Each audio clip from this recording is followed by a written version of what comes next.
Class में सबसे पहले पढ़े थे वो सबसे पहले पढ़े थे अपन स्पर्श व्यंजन। कौन से व्यंजन? स्पर्श व्यंजन। जो अपन स्पर्श व्यंजनों की संख्या पढ़े थे 25। इसके बाद अपन सेकंड नंबर पे पढ़े थे वो अपन पढ़े थे अंतस्थ व्यंजन। जो अपने हिंदी में अंतस्थ व्यंजनों की संख्या होती है 4। और थर्ड नंबर पे पढ़े अपन ऊष्म व्यंजन। जो ऊष्म व्यंजनों की संख्या भी 4 होती है, जैसे स संकर है, स षटकोण, स सिलेट और है से हल। इसके बाद अपन 4 नंबर पे पढ़े थे संयुक्त व्यंजन। जो अपने हिंदी में संयुक्त व्यंजनों की संख्या पूछे तो संयुक्त व्यंजनों की संख्या भी 4 होती है, जैसे श से क्षत्रिय, त्रि से त्रिशूल, ग से ज्ञानी और स से श्रेय। इसके बाद अपन 5 नंबर पे पढ़े थे वो अपन पढ़े थे अनुनासिक व्यंजन या नासिके व्यंजन, यानी जिनको अपन पंचवर्ण भी कहते हैं। यानी जो अपने स्पर्श व्यंजनों में पंचवर्ण 5 वर्ग होते हैं, जैसे च वर्ग, क वर्ग, ट वर्ग, त वर्ग, प वर्ग। तो इन 5 वर्गों के जो पंचवर्ण हैं वो अपने अनुनासिक व्यंजन कहलाते हैं। अब अपन लागला अपन 6 नंबर पे व्यंजनों के प्रकार में सबसे पहले अपन 1 नंबर पे पढ़े थे वो 1 नंबर पे थे आपके स्पर्श व्यंजन। 1 नंबर पे थे स्पर्श व्यंजन, स्पर्श व्यंजन। इसके बाद सेकंड नंबर पे पढ़े अंतस्थ व्यंजन। सेकंड नंबर पे है अंतस्थ व्यंजन, अंतस्थ व्यंजन, अंतस्थ व्यंजन। थर्ड नंबर पे आते हैं ऊष्म व्यंजन, ऊष्म व्यंजन। थर्ड नंबर पे है ऊष्म व्यंजन। इसके बाद अपने 4 नंबर पे आते हैं वो अपने 4 नंबर पे आते हैं संयुक्त व्यंजन, संयुक्त व्यंजन, संयुक्त व्यंजन। और 5 नंबर पे है अपने नासिक के व्यंजन, नासिक के, नासिक के व्यंजन, नासिक के व्यंजन। इसके बाद 6 नंबर पे पढ़ेंगे वो अपन 6 नंबर पे पढ़ेंगे उत्क्षिप्त व्यंजन, उत्क्षिप्त, उत्क्षिप्त व्यंजन, उत्क्षिप्त व्यंजन। और 7 नंबर पे पढ़ेंगे वो अपना आएगा आगत व्यंजन, आगत, आगत व्यंजन, आगत व्यंजन। इन्हीं का नाम है विदेशी व्यंजन, आगत व्यंजन या विदेशी व्यंजन। तो यदि अपने को हिंदी में आगत व्यंजन या अपने हिंदी में विदेशी व्यंजनों की बात करें तो अपने हिंदी में आगत या विदेशी व्यंजन होते हैं 5। कितने होते हैं? 5। अब अपन 5 यहाँ तक पढ़ चुके थे। अब अपना इसका 6ठा नंबर पे आता है वो अपन 6ठा नंबर पे पढ़ेंगे उत्क्षिप्त व्यंजन। तो 6 नंबर पे अपने आते हैं उत्क्षिप्त, उत्क्षिप्त व्यंजन, उत्क्षिप्त व्यंजन, उत्क्षिप्त व्यंजन। तो देखो यहाँ उत्क्षिप्त शब्द के यदि अपन टुकड़े करें तो इसके 2 टुकड़े करें तो इसके होगा उद प्लस सिप्त। उत्क्षिप्त का शाब्दिक अर्थ होता है उद प्लस सिप्त। उत्क्षिप्त शब्द 2 शब्दों से मिलकर बना है, उद प्लस सिप्त। उद का अर्थ यदि अपन पूछे तो इस उद का अर्थ होता है गिरना। उद का अर्थ क्या होता है? गिरना। और सिप उद का अर्थ होता है उठना, सॉरी, उद का अर्थ होता है उठना, उद का अर्थ होता है उठना। और सिप्त का अर्थ होता है गिरना। यानी इसकी अगर अपन परिभाषा की बात करें तो इसकी परिभाषा होगी वे वर्ण, वे वर्ण जिनका उच्चारण करने पर, वे वर्ण जिनका, वे वर्ण जिनका उच्चारण करने पर, जिनका उच्चारण करने पर जीवा, जिनका उच्चारण करने पर जीवा ऊपर उठकर, जीवा ऊपर उठकर, ऊपर उठकर नीचे गिरती है, नीचे गिरती है, नीचे गिरती है, उन्हें, उन्हें, उन्हें उत्क्षिप्त व्यंजन कहते हैं, उन्हें उत्क्षिप्त व्यंजन, उन्हें उत्क्षिप्त व्यंजन कहते हैं। उन्हें कौन से व्यंजन कहते हैं? उत्क्षिप्त व्यंजन कहते हैं। अगर अपन उत्क्षिप्त व्यंजनों का दूसरा नाम पूछे तो भैया इनका दूसरा नाम होता है ताड़नजात व्यंजन। कौन से व्यंजन? ताड़नजात व्यंजन, या इन्हीं को अपन द्विगुण व्यंजन भी कहते हैं। कौन से व्यंजन? द्विगुण व्यंजन। तो ताड़नजात व्यंजन, द्विगुण व्यंजनों की बात करें तो अपने हिंदी में कहने का मतलब है उत्क्षिप्त व्यंजनों का दूसरा नाम है ताड़नजात व्यंजन। इसकी परिभाषा है कि वे वर्ण, यानी अपन स्वरों को भी वर्ण बोल सकते हैं, व्यंजन को भी वर्ण बोल सकते हैं, कि वे वर्ण जिनका उच्चारण करने पर अपनी जीवा ऊपर उठकर झटके के साथ नीचे गिरती है, तो वो कौन से व्यंजन कहलाते हैं? उत्क्षिप्त व्यंजन। उत्क्षिप्त व्यंजनों का दूसरा नाम पूछे तो इनका दूसरा नाम है ताड़नजात व्यंजन। यदि अपन हिंदी में ताड़नजात व्यंजनों की बात करें तो अपने हिंदी में ताड़नजात व्यंजन व्यंजन होते हैं दो। जैसे कौन कौन से? ये अपने ताड़नजात व्यंजन होते हैं। एक तो होता आपका ढ और दूसरा होता है अढ़, यानी ड और अढ़, यानी जो नीचे ये बिंदु लगती है इसी बिंदु को अपन क्या बोलते हैं? ताड़नजात बोलते हैं। क्या बोलते हैं? ताड़नजात। तो आपको याद रखना है, हिंदी में ताड़नजात व्यंजनों की संख्या पूछे तो दो बताना है, एक तो आपका ड और दूसरा अढ़।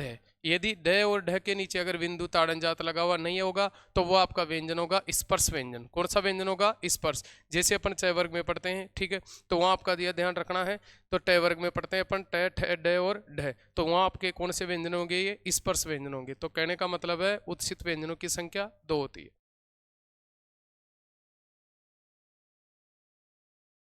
आगे 7 नंबर पे आपके व्यंजन आते हैं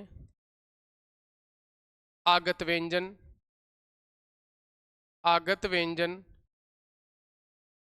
या इन्हीं को अपन विदेशी व्यंजन, आगत व्यंजन या विदेशी व्यंजन, आगत व्यंजन या विदेशी व्यंजन। तो यदि अपन हिंदी में आगत व्यंजन या विदेशी व्यंजनों की अगर बात करें तो हिंदी में आगत व्यंजन और विदेशी व्यंजनों की संख्या होती है 5। कितनी होती है इनकी संख्या? 5। तो देखो इसकी परिभाषा क्या होती है? वे वर्ण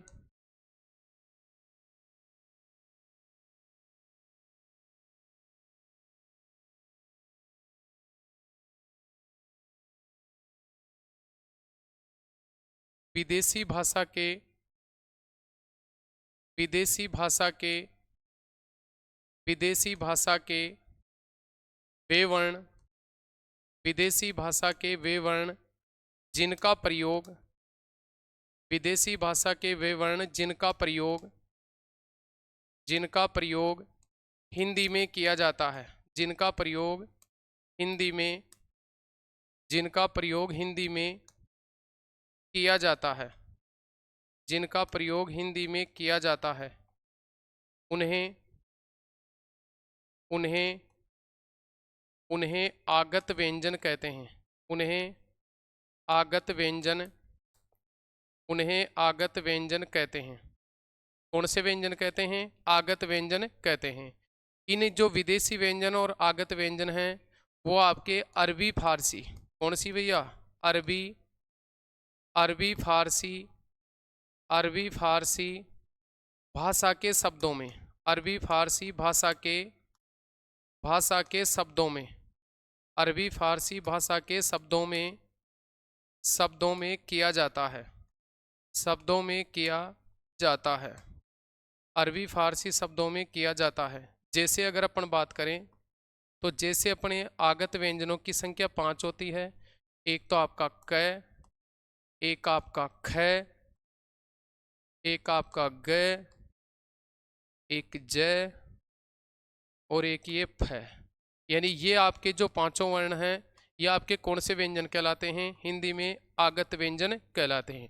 जैसे अपन हिंदी में यदि आगत स्वरों की बात करें तो हिंदी में आगत स्वरों की संख्या 1 होती है, जो अपन पढ़े थे ओ, जिसका प्रयोग अंग्रेजी भाषा के शब्दों में किया जाता है।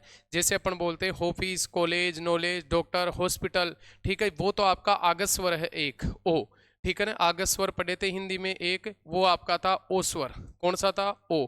लेकिन यहाँ अपन बात कर रहे हैं आगत व्यंजनों की। तो यदि हिंदी में आगत व्यंजनों की बात करें तो अपने हिंदी में आगत व्यंजनों की संख्या होती है 5, ठीक है, 5 को, जिनका प्रयोग अपन अरबी फारसी की भाषा के शब्दों में किया जाता है। जैसे क, ख, ग, ज और फ, ये जो इनके नीचे लगा हुआ है इसको बोलते हैं अरबी फारसी भाषा में नुक्ता। क्या बोलते हैं? नुक्ता। तो अपने को ध्यान रखना है, अगर हिंदी में आगत व्यंजनों की संख्या पूछे तो 5 बताना है, और यदि हिंदी में आगत स्वरों की संख्या पूछे तो आपको एक ओ स्वर बताना है। तो ये थे अपने व्यंजनों के प्रकार। आगे देखो,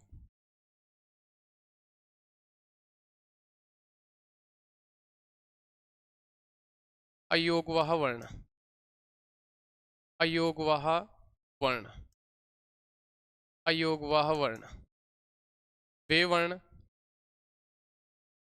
वे वर्ण जिनको, वे वर्ण जिनको न तो, वे वर्ण जिनको न तो स्वर माना जाता है, न तो स्वर, न तो स्वर माना जाता है, न तो स्वर माना जाता है,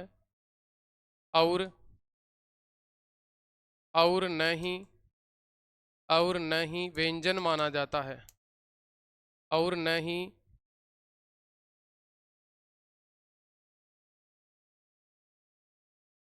ही व्यंजन माना जाता है, न ही व्यंजन माना जाता है, न ही व्यंजन माना जाता है। उन्हें उन्हें उन्हें अयोगवह, उन्हें अयोगवह, उन्हें अयोगवह वर्ण कहते हैं, उन्हें अयोगवाह वर्ण कहते हैं। जैसे जैसे अगर अपन बात करें तो अयोगवाह वर्ण होंगे आपके अंग और अह। इस अंग को बोलते हैं अनुस्वार, अंग को तो बोलते हैं अनुस्वार, और अह को बोलते हैं अपन विसर्ग। क्या बोलते हैं? विसर्ग। जैसे अपना अनुस्वार में जैसे अपना शब्द आ गया संसार, क्या आ गया? संसार। यहाँ जैसे विसर्ग में अपना शब्द आ गया प्रातःकाल, क्या आ गया? प्रातःकाल। जैसे आपका शब्द आ गया अंतःकरण, जैसे आपका शब्द आ गया अंतःकरण। ठीक है, तो कहने का मतलब है एक तो आपका अनुस्वार होता है और एक आपका शब्द होता है इसमें विसर्ग। तो कहने का मतलब यह है, सबसे पहला क्वेश्चन पूछेगा कि अयोगवाह वर्ण किसे कहते हैं, तो इसकी परिभाषा होगी कि वे वर्ण जिनको न तो स्वर माना जाता है न ही व्यंजन माना जाता है, फिर भी उसका हिंदी भाषा में प्रयोग किया जाता है। वे वर्ण जिनको न तो स्वर माना जाता है न ही व्यंजन माना जाता है, तो उन्हें फिर अपन कौन से कौन से वर्ण कहते हैं? अयोगवाह वर्ण कहते हैं। जो इनकी संख्या कितनी होती है? दो। एक तो आपका होता है अंग और दूसरा होता है आपका अह। तो अंग को तो अपन क्या बोलते हैं? अनुस्वार, और अह को अपन क्या बोलते हैं? विसर्ग। भाई जैसे अपन बात करें संसार शब्द में है, उसमें तो अनुस्वार आ रहा है, लेकिन अपना प्रातःकाल शब्द लिखते हैं अपन तो प्रातःकाल में विसर्ग का प्रयोग हो रहा है। तो कहने का मतलब यह है, सबसे पहले अपन स्वरों के प्रकार पढ़े, उसके बाद अपन व्यंजनों के प्रकार पढ़े, इसके बाद अपनी हिंदी में अयोगवाह वर्णों की संख्या पूछे तो अयोगवाह वर्ण कितने होते हैं? दो। अब अपन इसके बाद अपना अगला क्वेश्चन इसी में आ आता है कि व्यंजनों को मुख्य रूप से दो भागों में बांटा गया है। कितने भागों में? दो भागों में। तो वो अब आप आगे पढ़ते हैं अपन।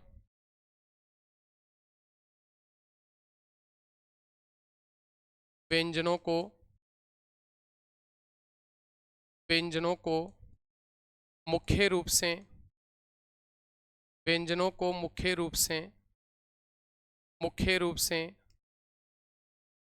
दो भागों में व्यंजनों को मुख्य रूप से दो भागों में बांटा गया है, दो भागों में बांटा गया है। तो कई बार क्वेश्चन पूछता है कि मुख्य रूप से व्यंजनों को कितने भागों में बांटा गया है, तो दो भागों में। तो दो भागों में कौन कौन से भागों में बांटा गया है? एक नंबर पे तो अपन पढ़ेंगे, वो अपन पढ़ेंगे प्रयत्न। प्रयत्न, ये इसी का दूसरा नाम है यतन। प्रयत्न या यतन के आधार पर प्रयत्न या यत्न के आधार पर व्यंजनों के प्रकार, व्यंजनों के प्रकार। तो प्रयत्न या यत्न के आधार पर व्यंजनों के प्रकार। और सेकंड नंबर पे अपन पढ़ेंगे इसमें उच्चारण स्थान के आधार पर, उच्चारण उच्चारण स्थान के उच्चारण स्थान के आधार पर उच्चारण स्थान के आधार पर व्यंजनों के प्रकार, व्यंजनों के प्रकार। उच्चारण स्थान के आधार पर व्यंजनों के प्रकार। तो अपन सबसे पहले आज अपन बात करेंगे प्रयत्न या यत्न के आधार पर व्यंजनों के प्रकार। एक नंबर पे आता है अपना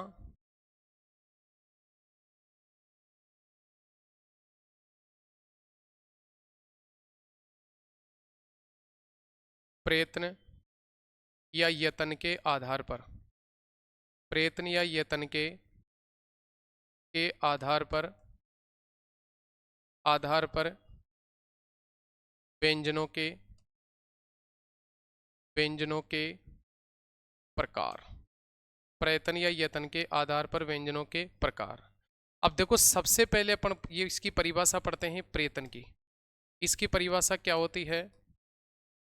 इसकी परिभाषा है किसी भी कार्य को किसी भी किसी भी कार्य को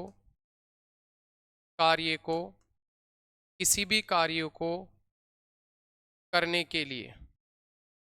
के किसी भी कार्य को करने के लिए जो प्रयास किया जाता है, जो प्रयास किया जाता है, जो प्रयास किया जाता है, किसी भी कार्य को करने के लिए जो प्रयास किया जाता है उसे उसे प्रयत्न कहते हैं, उसे प्रयत्न कहते हैं। तो सबसे पहले अपनी प्रयत्न और यत्न की परिभाषा आती है कि किसी भी कार्य को करने के लिए अपन जो भी प्रयास करते हैं उसी को अपन प्रयत्न या क्या कहते हैं, यत्न कहते हैं। इसके बाद क्वेश्चन अपना ये आता है, प्रयत्न के प्रयत्न के प्रयत्न के दो प्रकार होते हैं, प्रयत्न के दो प्रकार होते हैं। प्रयत्न के कितने प्रकार होते हैं? दो प्रकार। एक नंबर पे तो आता आपका बाह्य प्रयत्न, एक नंबर पे आता है बाह्य प्रयत्न, और सेकंड नंबर पे आता है वो आपका आता है आभ्यंतर प्रयत्न, आभ्यंतर प्रयत्न।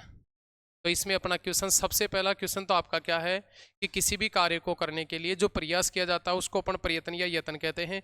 इसके बाद अगर अपने को यत्न के प्रकार पूछे तो हिंदी में यत्न या प्रयत्न के दो प्रकार होते हैं। एक तो होता आपका बाह्य प्रयत्न और दूसरा होता आपका आभ्यंतर प्रयत्न। एक तो बाह्य प्रयत्न और दूसरा आभ्यंतर प्रयत्न। अब सबसे पहले एक नंबर पे पढ़ेंगे अपन बाह्य प्रयत्न। तो सबसे पहले एक नंबर पे आता है अपना बाह्य प्रयत्न के आधार पर, बाह्य प्रयत्न के आधार पर व्यंजनों के दो प्रकार होते हैं। बाह्य प्रयत्न के आधार पर व्यंजनों के दो प्रकार होते हैं, दो प्रकार होते हैं। बाह्य प्रयत्न के आधार पर व्यंजनों के कितने प्रकार होते हैं? दो प्रकार। देखो दो कौन कौन से होते हैं। एक नंबर पे आता है प्राणवायु के आधार पर, प्राणवायु के आधार पर। एक नंबर पे आता है प्राणवायु के आधार पर, और सेकंड नंबर पे आता है आपका प्राणवायु के आधार पर भी, प्राणवायु के आधार पर दो प्रकार, प्राणवायु के आधार पर दो प्रकार। देखो एक तो होता है प्राणवायु के आधार पर आपका दो प्रकार में अल्प प्राण, कौन सा होता है? अल्प प्राण। और दूसरा कौन सा होता है आपका? महाप्राण। एक तो अल्प प्राण और दूसरा कौन सा होता है? महाप्राण। इसी के बाद इसमें अपन सेकंड प्रकार, देखो बाह्य प्रयत्न के आधार पर व्यंजनों के दो प्रकार पढ़ रहे हैं। तो पहला तो कौन सा होगा? कौन सा होगा? पहला तो प्राणवायु के आधार पर व्यंजनों के प्रकार। तो पहला प्राणवायु के आधार पर भी दो प्रकार होते हैं। पहला क्वेश्चन है बाह्य प्रयत्न के आधार पर व्यंजनों के दो प्रकार होते हैं। बाह्य प्रयत्न के आधार पर दो प्रकार होते हैं, जिसमें एक नंबर पे प्राणवायु के आधार पर। फिर प्राणवायु के आधार पर भी दो प्रकार है, अल्प प्राण और महाप्राण। और इसमें अगर अपन यहाँ सेकंड नंबर पे बात करें तो इसमें सेकंड नंबर पे है स्वर तंत्रियों में। किसमें भैया? स्वर तंत्रियों में, स्वर तंत्रियों में, स्वर तंत्रियों में कंपन के आधार पर, स्वर तंत्रियों में कंपन के आधार पर, स्वर तंत्रियों में कंपन के आधार पर व्यंजनों के दो प्रकार होते हैं, व्यंजनों के दो प्रकार होते हैं, दो प्रकार होते हैं। स्वर तंत्रियों के आधार पर भी व्यंजन के कितने प्रकार? दो प्रकार। एक नंबर पे आते हैं आपके सघोष, एक नंबर पे कौन सा आता है? सघोष। और सेकंड नंबर पे आता है अघोष, सेकंड नंबर पे कौन सा आता है? अघोष। यानी सबसे पहला क्वेश्चन तो आपको यही है, अपन टॉपिक पढ़ रहे हैं कि प्रयत्न और यत्न के आधार पर व्यंजनों के प्रकार। तो प्रयत्न और यत्न के आधार पर बात कर रहे हैं। सबसे पहले प्रयत्न की परिभाषा है कि किसी भी कार्य को करने के लिए जो भी अपन प्रयास करते हैं, यत्न करते हैं, उसे ही प्रयत्न कहते हैं।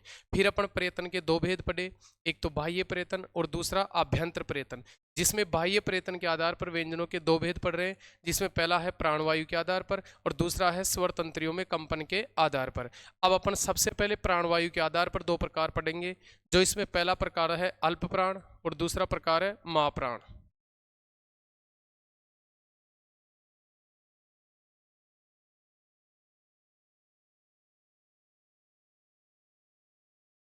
प्राणवायु के आधार पर, प्राणवायु के आधार पर व्यंजनों के, प्राणवायु के आधार पर व्यंजनों के दो प्रकार होते हैं। व्यंजनों के दो प्रकार होते हैं। प्राणवायु के आधार पर व्यंजनों के दो प्रकार होते हैं, जिसमें एक नंबर पे आएगा आपका अल्प प्राण। क्या आएगा? अल्प प्राण। और सेकंड नंबर पे आता है आपका महाप्राण। सेकंड नंबर पे आएगा महाप्राण। अब सबसे पहले अपन बात करते हैं अल्प प्राण की। इसकी परिभाषा होगी वे वर्ण जिनका उच्चारण करने पर, वे वर्ण जिनका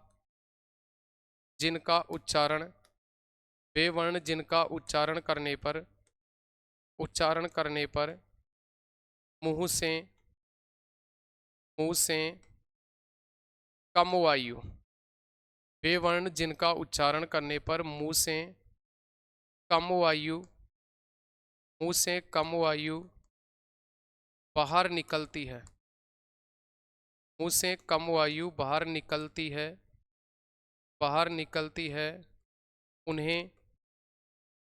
उन्हें अल्प प्राण कहते हैं। उन्हें अल्प प्राण कहते हैं। उन्हें क्या कहते हैं? अल्प प्राण कहते हैं। यानी इसकी परिभाषा ये है कि वे वर्ण जिनका उच्चारण करते समय अपने मुंह से कम वायु बाहर निकलेगी, उसे अपन क्या कहते हैं? अल्प प्राण। अल्प का मतलब होता है कम और प्राण का मतलब होता है वायु। कि वे वर्ण जिनका उच्चारण करते समय मुंह से कम वायु बाहर निकलती है, उसे अपन क्या कहते हैं? अल्प प्राण कहते हैं। ठीक है। यदि अपन अल्प प्राणों की बात करें तो इससे पहले अपन देखो थोड़ा इसमें समझते हैं। अपना क्वेश्चन ये आता है कि अपने हिंदी में कुल वर्णों की संख्या 44 होती है। हिंदी में कुल वर्णों की संख्या कितनी होती है? 44 होती है। तो देखो इसमें अपने को थोड़ा इसमें ये समझना है। हिंदी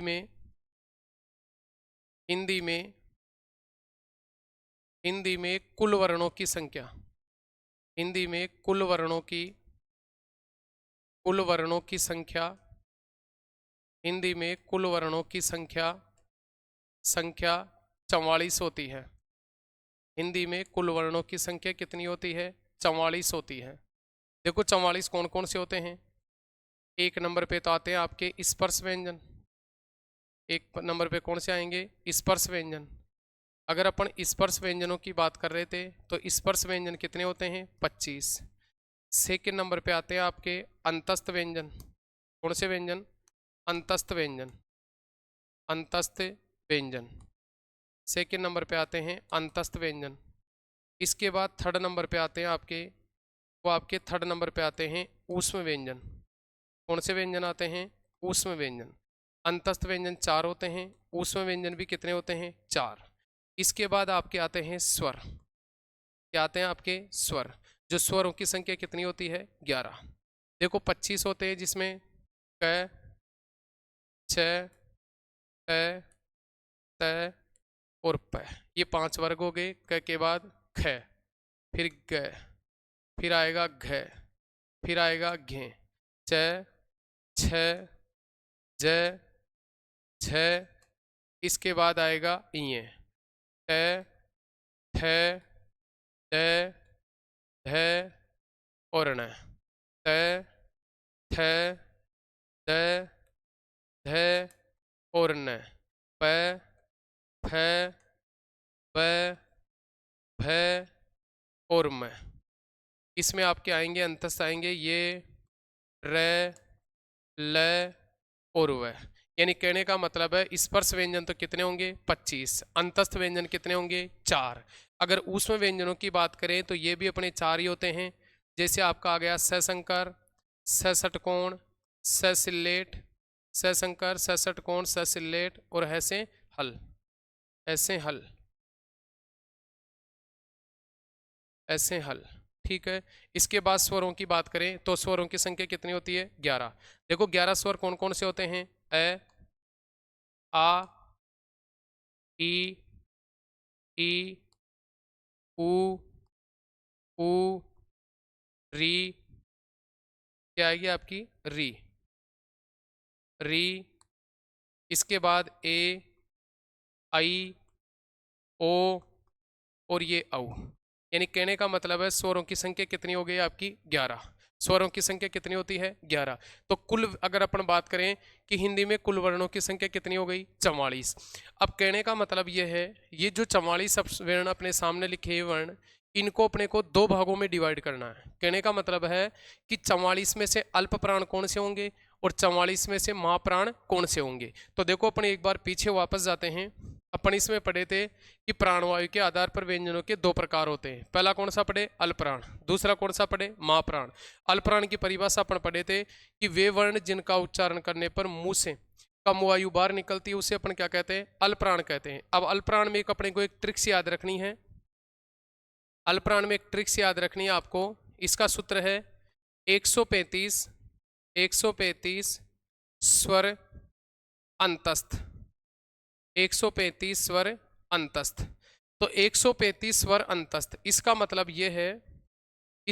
ये है कि जो अपने ये 5 वर्ग है, ठीक है, तो इसका 135 का मतलब ये है प्रत्येक वर्ग का प्रथम वर्ण, यानी प्रत्येक वर्ग का कौन सा वर्ण प्रथम वर्ण, प्रत्येक वर्ग का तृतीय वर्ण और प्रत्येक वर्ग का पंचम वर्ण। यानी 135 का मतलब अपन यहाँ पर ये पढ़े कि प्रत्येक वर्ग का प्रथम वर्ण, प्रत्येक वर्ग का तृतीय वर्ण और प्रत्येक वर्ग का पंचम वर्ण। तो उधर अपन क्या पढ़े अल्पप्राण की ट्रिक्स क्या पढ़े थे 135 स्वर अंतस्थ है, 135 स्वर अंतस्थ। तो 135 का मतलब है प्रत्येक वर्ग का प्रथम वर्ण, प्रत्येक वर्ग का तृतीय वर्ण, प्रत्येक वर्ग का पंचम वर्ण। तो यह कितने हो गए आपके 15, कितने हो गए 15। यानी स्पर्श व्यंजन पूरे 25 हैं, उनमें से 15 स्पर्श व्यंजन तो अल्प प्राण होते हैं। कौन से होते हैं अल्प प्राण। अब कौन कौन से होते हैं प्रत्येक वर्ग का पहला वर्ण, प्रत्येक वर्ग का तृतीय वर्ण और प्रत्येक वर्ग का पंचम वर्ण। तो एक कहने का मतलब है प्रथम वर्ण 5 है 5 वर्गों में और तृतीय वर्ण भी 5 है, पंचम वर्ण भी 5 है, तो 5 थी 15। तो 15 तो क्या हो गए अल्प प्राण हो गए, ठीक है।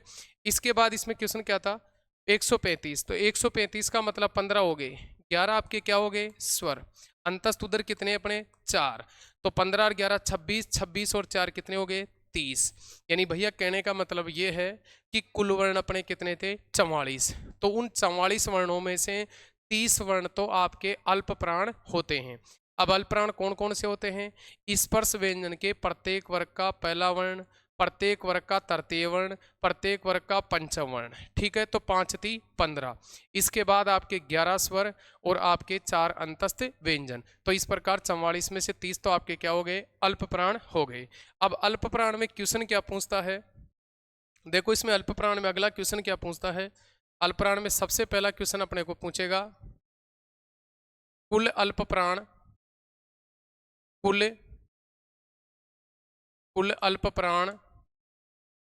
अल्प प्राण वर्णों की संख्या, वर्णों की कुल अल्प प्राण वर्णों की संख्या, कुल अल्प प्राण वर्णों की संख्या। तो वर्णों की संख्या में 15 प्लस 11 प्लस 4 बराबर कितने होंगे 30। भैया वर्णों की बात करेगा तो वर्णों में स्वर भी आएंगे और वर्ण में व्यंजन भी आएंगे। केवल स्पर्श की बात करें तो स्पर्श आएगा, केवल व्यंजन की बात करें तो व्यंजन आएगा, ठीक है। तो सबसे पहला क्वेश्चन क्या है कुल अल्प प्राण वर्णों की संख्या। तो कुल अल्प प्राण वर्णों में 15 तो आपकी स्पर्श व्यंजन आ गए, 1 3 5 यानी 135, ठीक है। 11 आपके स्वर आ गए, 4 आपके अंतस्थ आ गए, तो कुल वर्ण कितने हो गए 30। पहला क्वेश्चन ये हो गया। सेकंड क्वेश्चन आता है सभी स्वर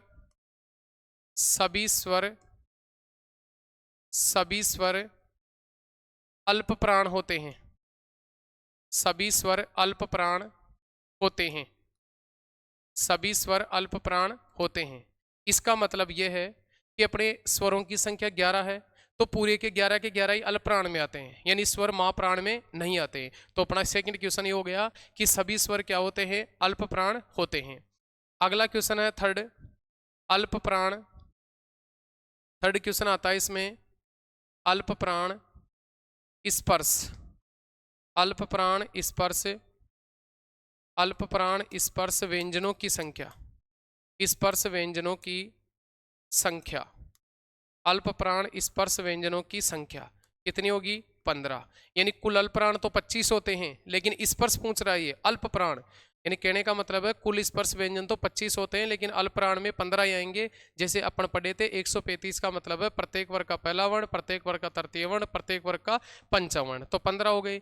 इसके बाद अगला क्वेश्चन आता है अपना कुल अल्पप्राण, कुल कुल अल्पप्राण, कुल अल्पप्राण व्यंजनों की संख्या, कुल अल्पप्राण व्यंजनों की, अल्पप्राण व्यंजनों की संख्या, अल्पप्राण व्यंजनों की संख्या। तो अल्पप्राण व्यंजनों की संख्या पूछ रहा है, तो अल्पप्राण व्यंजनों में आपके आएंगे 15 + 4 बराबर कितने हो जाएंगे 19। कितने हो जाएंगे 19। यानी यहाँ व्यंजन ही पूछ रहा है खाली, वो कुल व्यंजन पूछ रहा है। तो 30 है तो 30 में से 11 घटा देंगे तो कितने बच गए 19 बच गए। तो आपको ये चारों फैक्ट क्वेश्चन है वो अच्छी तरह याद रखना है कि कुल अल्पप्राण वर्णों की संख्या कितनी होती है 30 होती है, जिसमें 11 तो स्पर्श 11 तो आपके स्वर, 15 आपके स्पर्श व्यंजन और 4 आपके अंतस्थ व्यंजन। दूसरा क्वेश्चन है कि सभी स्वर क्या होते हैं अल्पप्राण होते हैं, यानी पूरे अपने 11 स्वर होते हैं, उन 11 के 11 किस में आएंगे अल्पप्राण में आएंगे। सेकंड नंबर पे क्वेश्चन है कि अल्पप्राण स्पर्श व्यंजनों की संख्या 15, और इसका चौथा क्वेश्चन है कि कुल अल्पप्राण व्यंजनों की संख्या। तो कुल व्यंजन आ गए तो अपने 30 में से 11 स्वर घटा देंगे तो अपने 19 बच गए जी। 19 में 15 तो आपके स्पर्श आ गए, 4 आपके अंतस्थ आ गए। तो इस प्रकार ये पहला था इसका प्रकार, वो प्राणवायु के आधार पर पढ़े। पहला अपन अल्पप्राण। अब इसी में आएगा आपका सेकंड नंबर पे महाप्राण। देखो सेकंड नंबर पे क्या पढ़ रहे थे अपन महाप्राण, इसकी परिभाषा पढ़ते हैं पहले तो। महाप्राण देखो महा शब्द का अर्थ होता है ज्यादा, महा यानी क्या होता है ज्यादा। जैसे अपन अल्प यानी पढ़े कम, और महा यानी ज्यादा, और प्राण यानी वायु, कि वे वर्ण जिनका उच्चारण करते समय मुंह से अधिक वायु बाहर निकलती है, ज्यादा वायु बाहर निकलती है, उसे अपन क्या कहते हैं महाप्राण कहते हैं। तो इसकी परिभाषा होगी वे वर्ण जिनका, वे वर्ण जिनका जिनका उच्चारण करते समय, वे वर्ण जिनका उच्चारण करते समय, उच्चारण करते समय मुंह से, वे वर्ण जिनका उच्चारण करते समय मुंह से अधिक वायु, मुंह से अधिक वायु, मुंह से अधिक वायु बाहर निकलती है, मुंह से अधिक वायु बाहर निकलती है, मुंह से अधिक वायु बाहर निकलती है, उन्हें महाप्राण कहते हैं। उन्हें महाप्राण कहते हैं। उसको क्या कहते हैं भैया महाप्राण कहते हैं। अब महाप्राण कौन से होते हैं आगे देखो, महाप्राण में पढ़े, इसमें ट्रिक्स पढ़ेंगे इसकी, महाप्राण की भी अपन जैसे उधर पढ़े थे जैसे इसमें ट्रिक्स पढ़ेंगे महाप्राण की। तो महाप्राण की ट्रिक्स होती है अपनी 24 उष्म, क्या याद रखना आपको 24 उष्म, क्या याद रखना है 24 उष्म। देखो उधर भी अपन पढ़े थे यही लाइन, ट्रिक्स में अपन उधर भी पढ़े थे, उधर भी ट्रिक्स में पढ़े थे अपन अल्पप्राण में, अल्पप्राण की ट्रिक्स पढ़े थे अपन 135 स्वर अंतस्थ, ठीक है ना। यानी इसका मतलब यह है कि प्रत्येक वर्ग का प्रथम वर्ण, प्रत्येक वर्ग का तृतीय वर्ण और प्रत्येक वर्ग का पंचम वर्ण, ठीक है ना। सभी स्वर और अंतस्थ व्यंजन अपने क्या कहलाते हैं अल्पप्राण वर्ण कहलाते हैं। इसी प्रकार अपन महाप्राण में देखो ये ट्रिक्स महाप्राण में पढ़ रहे हैं अपन आगे, इसकी ट्रिक्स है, इसका एक्सप्लेन करके बता रहा हूं मैं। देखो इसका एक्सप्लेन ये होगा प्रत्येक वर्ग का,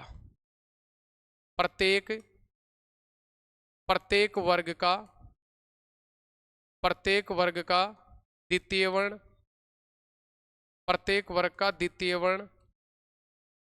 वर्ण चौथा वर्ण, प्रत्येक वर्ग का द्वितीय वर्ण चौथा वर्ण, प्रत्येक वर्ग का द्वितीय वर्ण चौथा वर्ण, प्रत्येक वर्ग का द्वितीय वर्ण चौथा वर्ण तथा ऊष्म व्यंजन,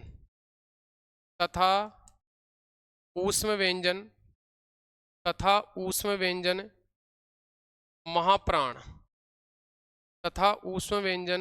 महाप्राण कहलाते हैं, ऊष्म व्यंजन महाप्राण कहलाते हैं। यानी कहने का मतलब यह है कि अपने स्पर्श व्यंजन है, कौन से व्यंजन स्पर्श व्यंजन, उनके प्रत्येक वर्ग का दूसरा वर्ण चौथा वर्ण और ऊष्म व्यंजन क्या कहलाते हैं महाप्राण कहलाते हैं। अब देखो इसका सबसे पहला क्वेश्चन आता है, पहला क्वेश्चन आता है महाप्राण, पहला क्वेश्चन है महाप्राण स्पर्श व्यंजनों की संख्या। महाप्राण स्पर्श, महाप्राण स्पर्श व्यंजनों की, स्पर्श व्यंजनों की संख्या। महाप्राण स्पर्श व्यंजनों की संख्या कितनी? 10। भैया अपन स्पर्श व्यंजन पढ़े थे 25। कितने पढ़े थे? 25। जैसे अपन पीछे देखो, इसमें महाप्राण ये हो गए थे, इधर हो गया था, ये भी हो गया था और ये भी हो गया था। ठीक है, आपके ये भी हो गए थे, आपके 11 स्वर उसमें हो गए अल्पप्राण में। अब बच गए क्या? आपके 4 तो उसमें व्यंजन बच गए, एक आपके द्वितीय वर्ण और एक आपका चतुर्थ वर्ण। तो कहने का मतलब है प्रत्येक वर्ग का दूसरा वर्ण, प्रत्येक वर्ग का चौथा वर्ण। तो 5 दूनी कितने हो गए? 10। 5 दूनी कितने हो गए आपके? 10। तो कहने का मतलब ये है कि प्रत्येक वर्ग का प्रथम वर्ण, द्वितीय वर्ण, ठीक है, तो ये आपके इसमें कितने हो गए? महाप्राण स्पर्श व्यंजनों की संख्या कितनी हो गई? 10। अब वो 10 कैसे हुई?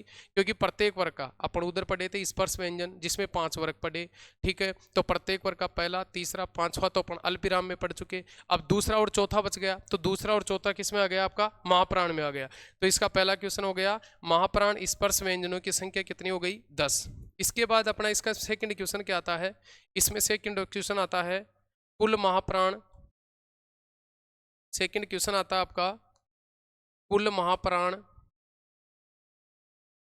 कुल महाप्राण, कुल महाप्राण व्यंजनों की संख्या। कुल महाप्राण व्यंजनों की, व्यंजनों की संख्या। तो कुल महाप्राण व्यंजनों की संख्या की बात करें तो कितने होंगे? 14। ठीक है, 14 होंगे आपके, लेकिन इसमें आपको लगाना 10 + 4 = 14। जैसे आपके 10 तो स्पर्श हो गए, 4 आपके ऊष्म हो गए, तो कुल कितने हो गए? इसमें 14 हो गए। कुल कितने हो गए? 14।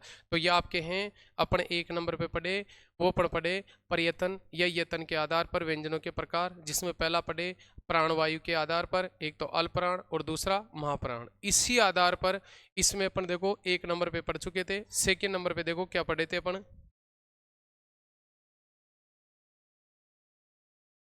पहला नंबर पे था आपका प्राणवायु के आधार पर व्यंजनों के 2 प्रकार। पहला कौन सा है? अल्पप्राण और दूसरा कौन सा है? महाप्राण। अब सेकंड नंबर पे इसी में पढ़ेंगे स्वर तंत्रियों में कंपन के आधार पर व्यंजनों के 2 प्रकार। जो पहला तो कौन सा? सघोष, और दूसरा कौन सा पढ़ेंगे अपन इसमें? अघोष। देखो आगे,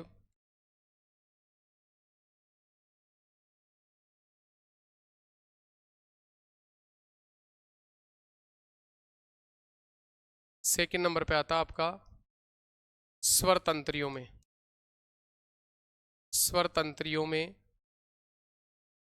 स्वर तंत्रियों में कंपन, स्वर तंत्रियों में कंपन के, कंपन के आधार पर, स्वर तंत्रियों में कंपन के आधार पर, आधार पर व्यंजनों के, व्यंजनों के 2 प्रकार होते हैं। व्यंजनों के दो प्रकार होते हैं, 2 प्रकार होते हैं। कितने प्रकार होते हैं? 2 प्रकार। देखो 2 प्रकार कौन कौन से होते हैं? 1 नंबर पे तो आएंगे आपके सघोष। 1 नंबर पे कौन सा आएगा? सघोष, जिसका दूसरा नाम है घोष। सघोष को ही क्या कहते हैं? घोष। और सेकंड नंबर पे आएगा आपका अघोष। कौन सा आएगा? अघोष। तो ये है आपके स्वर तंत्रियों में कंपन के आधार पर व्यंजनों के प्रकार। जो 1 नंबर पे तो आता आपका सघोष और 2 नंबर पे आता आपका अघोष। यदि अपन इसमें बात करें सबसे पहले 1 नंबर पे बात करें अपने, तो 1 नंबर पे कौन सा होगा? सघोष। देखो इसकी परिभाषा, सबसे पहले परिभाषा पढ़ते हैं अपन। 1 नंबर पे आता आपका सघोष, सघोष वर्ण। यदि अपन सघोष वर्ण की बात करें, वे वर्ण, वे वर्ण जिनका उच्चारण करते समय, वे वर्ण जिनका, जिनका उच्चारण करने पर, जिनका उच्चारण करने पर, उच्चारण करने पर, उच्चारण करने पर कंपन उत्पन्न होता है। वे वर्ण जिनका उच्चारण करने पर, उच्चारण करने पर कंपन, कंपन उत्पन्न होता है, कंपन उत्पन्न होता है, होता है, उन्हें, उन्हें उन्हें सहघोष, उन्हें सहघोष वर्ण, उन्हें सहघोष वर्ण कहते हैं। उन्हें कौन से वर्ण कहते हैं? सहघोष वर्ण कहते हैं।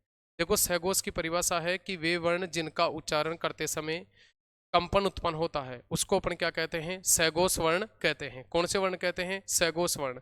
अब देखो इसकी ट्रिक्स में आपको सहघोष याद रखना है, सहघोष में भी आपको क्या याद करना है? ट्रिक्स याद रखनी है। तो भैया इसकी ट्रिक्स है आपकी 345 345 स्वर, 345 स्वर अंतस्थ है।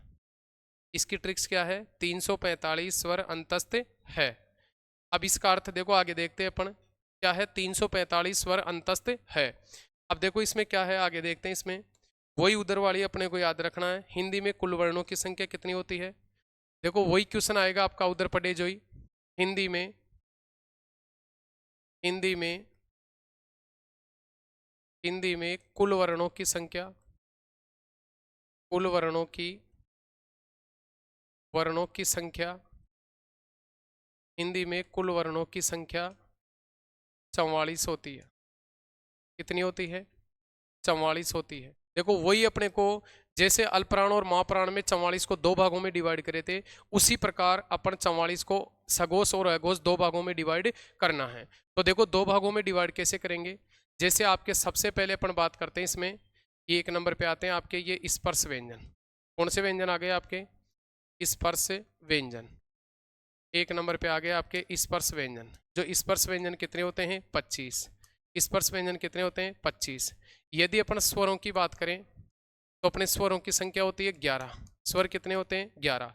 जैसे स्वर आ गया आपका, जैसे अपन स्वरों की बात करें, अ, आ, ई, ई, उ, ऊ, आपकी आ गई री, ए, आई, ओ और औ। तो ये स्वरों की संख्या कितनी हो गई? 11। स्पर्श व्यंजन 25।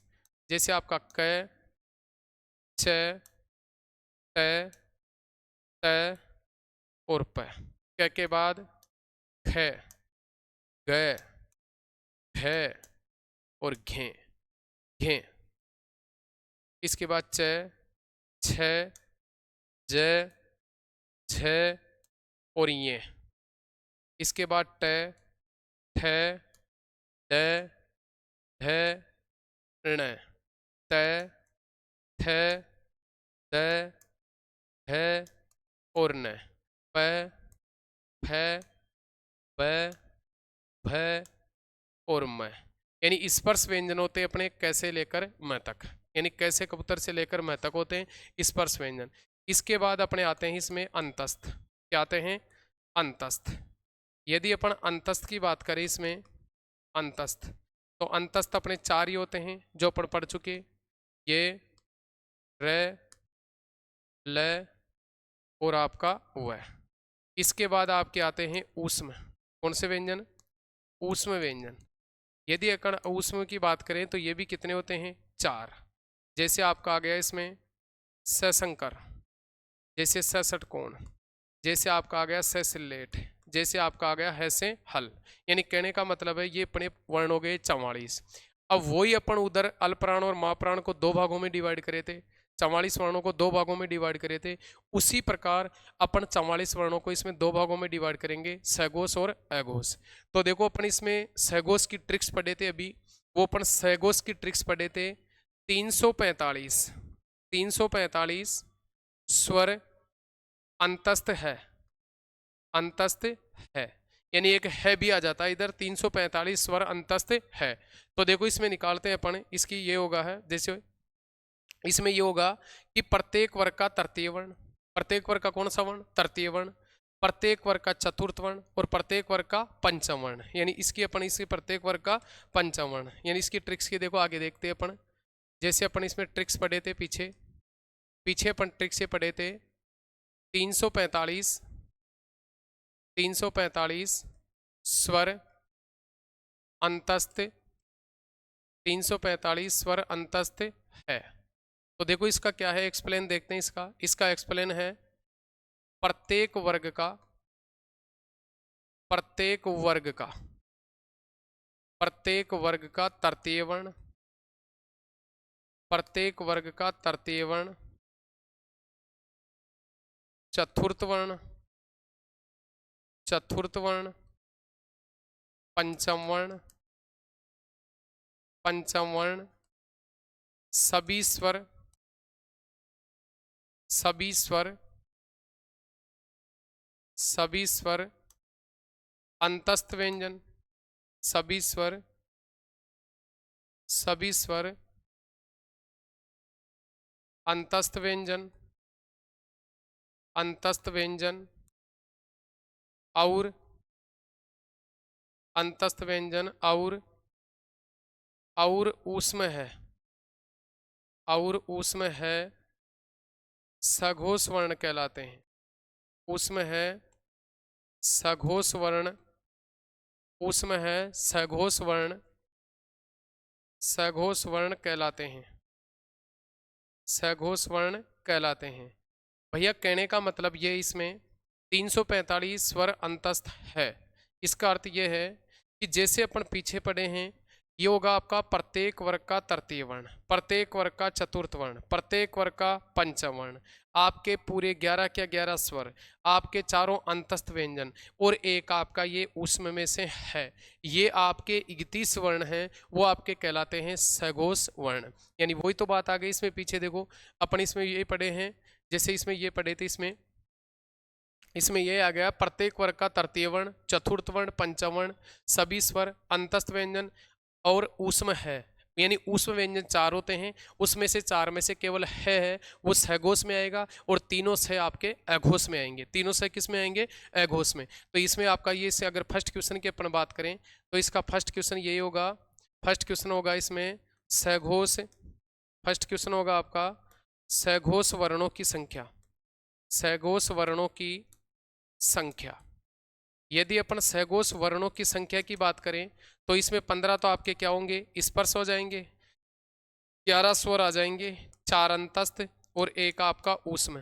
तो इस प्रकार कुल वर्णों की संख्या कितनी हो गई? 31। उधर 30 थी, इधर एक है आ गया। तो इसमें पहला क्वेश्चन तो आपका ये होगा कि कुल सघोष वर्णों की संख्या। तो सघोष वर्णों की संख्या पूछे तो कितनी होगी? 31। इसके बाद सेकंड क्वेश्चन आता है आपका सघोष स्पर्श व्यंजनों की संख्या, सघोष, सघोष स्पर्श, सघोष स्पर्श व्यंजनों की संख्या, स्पर्श व्यंजनों की, स्पर्श व्यंजनों की संख्या। तो भैया सघोष स्पर्श व्यंजनों की संख्या होगी 15। 15 कैसे होगी? जो अपन पीछे पढ़ चुके हैं। देखो प्रत्येक वर्ग का तृतीय वर्ण, प्रत्येक वर्ग का चतुर्थ वर्ण, प्रत्येक वर्ग का पंचम वर्ण, यानी 5 5 कितने हो गए? 15। 5 3 15। तो 15 आपके कौन से हो गए? स्पर्श हो गए। आगे देखो इसमें फिर अपन आगे पढ़ते हैं। अगला थर्ड क्वेश्चन आता आपका इसमें सभी स्वर, थर्ड क्वेश्चन आता आपका सभी स्वर, सभी स्वर सघोष वर्ण होते हैं, सभी स्वर सघोष, सघोष वर्ण होते हैं। सभी स्वर क्या होते हैं? सघोष। यानी कहने का मतलब है 11 के 11 स्वर किस में आएंगे? आपके सघोष में आएंगे। इसके बाद इसमें चौथा क्वेश्चन आता है आपका कुल, कुल सघोष। चौथा क्वेश्चन आता है आपका कुल सघोष व्यंजनों की संख्या, कुल सघोष व्यंजनों की, व्यंजनों की संख्या। यदि कुल सघोष व्यंजनों की संख्या बात करें 15 + 4 + 1 बराबर कितने होंगे? आपके 20 होंगे। यानी 15 तो आपके कौन से व्यंजन होंगे? स्पर्श व्यंजन होंगे। 15 तो कौन से होंगे? स्पर्श। 4 आपके कौन से होंगे? अंतस्थ। एक आपका ऊष्म है। तो इस प्रकार कुल व्यंजनों की संख्या कितनी हो गई? इसमें 20 हो गई। ठीक है, तो ये अपन इसमें 1 नंबर पे पढ़े थे सघोष। अब देखो सेकंड नंबर पे इसी का आता है अघोष, इसी का सेकंड नंबर आता है अघोष, इसी का सेकंड नंबर पे आता है अघोष वर्ण, अघोष वर्ण। अब देखो इसकी परिभाषा क्या है? वे वर्ण,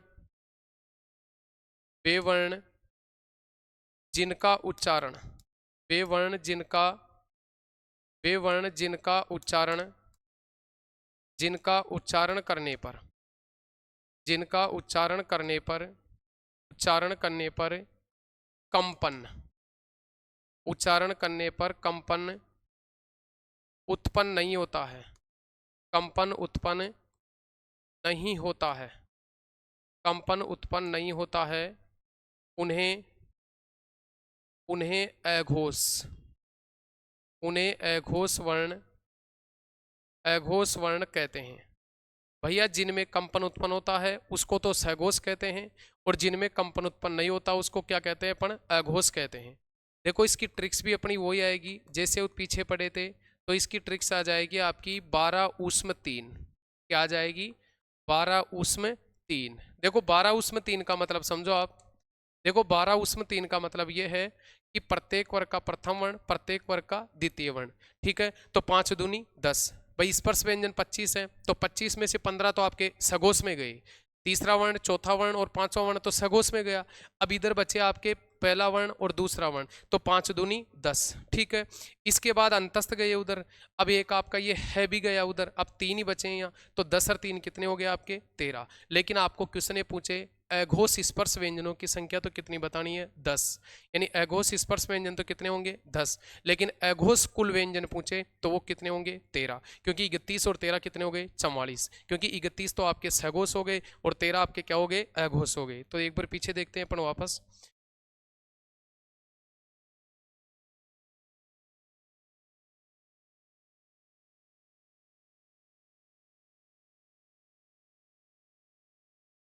उसमें इसकी ट्रिक्स थी 12 उसमें 12 उसमें 3, ठीक है ना। 3 का मतलब है आपके तीनों से, यानी 3 का मतलब है जैसे आपका सशंकर आ गया, षटकोण आ गया और सिलेट आ गया, यानी ये तीनों से हैं वो आपके किस में आएंगे, अघोष में आएंगे। एक बार इसकी देखो वापस से एक्सप्लेन देखते हैं इसका।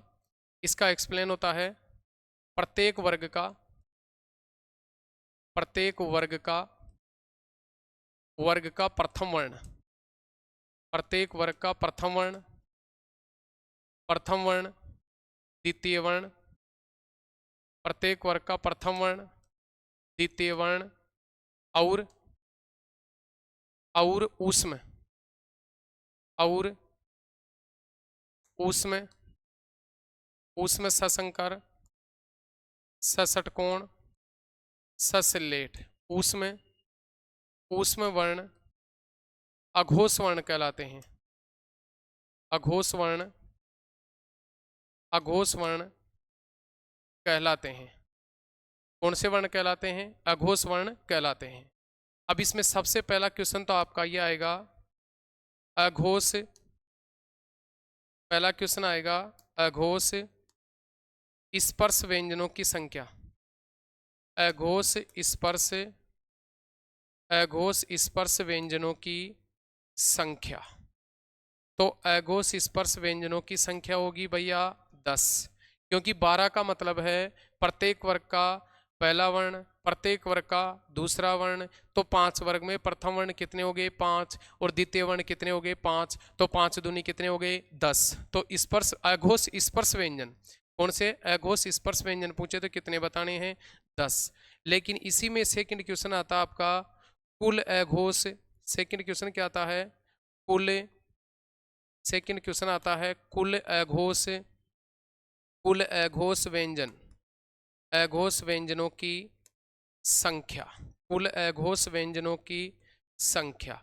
तो भैया कुल अघोष व्यंजनों की संख्या होगी 10 + 3 बराबर आपकी कितनी होगी 13 होगी, कितनी होगी 13। तो ये इस प्रकार अपने सघोष की बात करें तो सघोष तो कितने हो गए आपके 31 और अघोष कितने हो गए आपके 13। तो 31 और 13 आपके कुल वर्णों की संख्या कितनी हो गई आपकी 44 हो गई। कितनी हो गई कुल वर्णों की संख्या 44। तो एक बार वापस देखते हैं अपन पीछे से,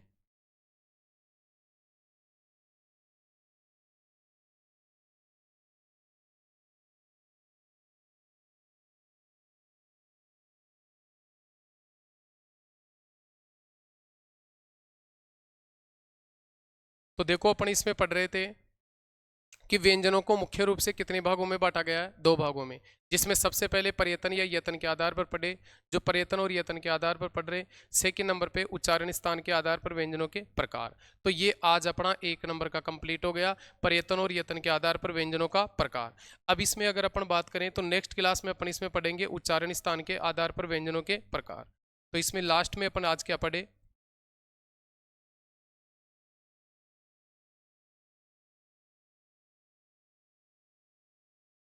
लास्ट में अपन पढ़े थे प्रत्येक वर्ग का प्रथम वर्ण, द्वितीय वर्ण, ठीक है, ऊष्म व्यंजन आपके तीनों वर्ण क्या कहलाते हैं? सघोष। तो कहने का मतलब ये है, अगर प्राणवायु के आधार पर पूछे तो अल्प प्राण वर्णों की संख्या 30, महाप्राण वर्णों की संख्या कितनी हो गई आपकी? 14। तो 30 और 14 कितने हो गए? 44। उसी प्रकार अपन सेकंड नंबर पे पढ़े थे कंपन के आधार पर जो स्वर तंत्रियों में, तो दो प्रकार पढ़े, सघोष और अघोष। तो सघोष वर्णों की संख्या कितनी पढ़े? 31, क्योंकि इसमें आपका है इधर आ गया तो 31 वर्ण हो गए और उधर आपके अघोष में हो गए 13। तो 31 और 13 अपने कुल वर्ण कितने हो गए? 44 हो गए। अब अपन नेक्स्ट क्लास में पढ़ेंगे उच्चारण स्थान के आधार पर व्यंजनों के प्रकार। थैंक यू, धन्यवाद।